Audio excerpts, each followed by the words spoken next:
మీరు ఎప్పుడైనా పానం సుస్థి చేసి దవాఖానకు పోతారనుకోర్రి, డాక్టర్ గారు మిమ్మల్ని చూడకముందు మీకు ట్రీట్మెంట్ ఇచ్చేటోళ్ళు డాక్టర్ చదివిర్రా లేదా అని ఏమైనా ఎంక్వైరీ చేస్తారా? పోనీ అలా సర్టిఫికెట్ ఇవ్వపెట్టమని అడుగుతారా? అట్లుండదు కదా. అవు అదే మంచి మోకవుతున్నది కొంతమంది దొంగ డాక్టర్లకి. అరే రే రే రే పట్టుమని 10వ తరగతి కూడా చదవని ఒక దొంగ డాక్టర్ గాడు 20 ఏండ్ల సంధి పంటి డాక్టర్ అవతారం ఎత్తి ట్రీట్మెంట్ చేస్తుండట. అమ్మ దొంగ డాక్టర్ మళ్ళీ 20 ఏండ్ల నుంచట. ఏం సార్ ఇది? ఎటు పోతున్నాం మనమా? చూడుర్రు ఒకసారి ఆ తమాష ఎట్లున్నదో.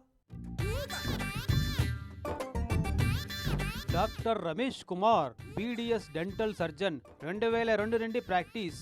రోగులను సానుభూతి మరియు చిరునవ్వుతో చూసుకునే దయగల నిపుణుడు అని వీని ఫోటో కింద రాతలు చూడు. పట్నం నేరేడ్ మెట్కాడ అంజాలిక డెంటల్ పేరు మీద పండ్ల దవాఖాన దందా తెరిచిండట.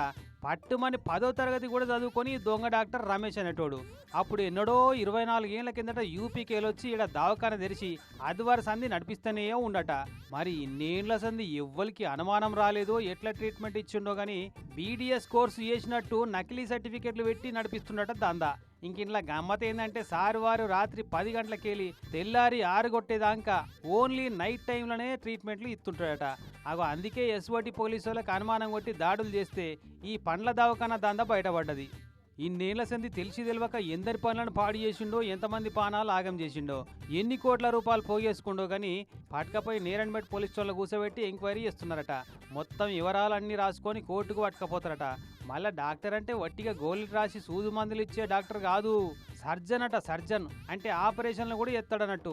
ఇంకా ఈయన గారి దవాఖానా బోర్డు మీద రాసుకున్న ట్యాగ్ లైన్ చూడు, అంజాలిక క్రాఫ్టింగ్ టీత్ స్ప్రెడ్డింగ్ స్మైల్ అట. ఎంతమంది మోకాలలో నవ్వు మాయం చేసిండో మహానుభావుడు. కానీ డాక్టర్లు అసలోల్లా దొంగ డాక్టర్లా అన్న ముచ్చట కనిపెట్టే ఛాన్సే ఉండదు చూడు వచ్చే పేషెంట్లకే కానీ కామన్ పబ్లిక్కే కానీ. అందుకే ఇసుంటి కేటుగాళ్ళ ఆటలు ఏండ్లకేళ్ళు సాగుతూనే ఉంటాయి ఇట్లా.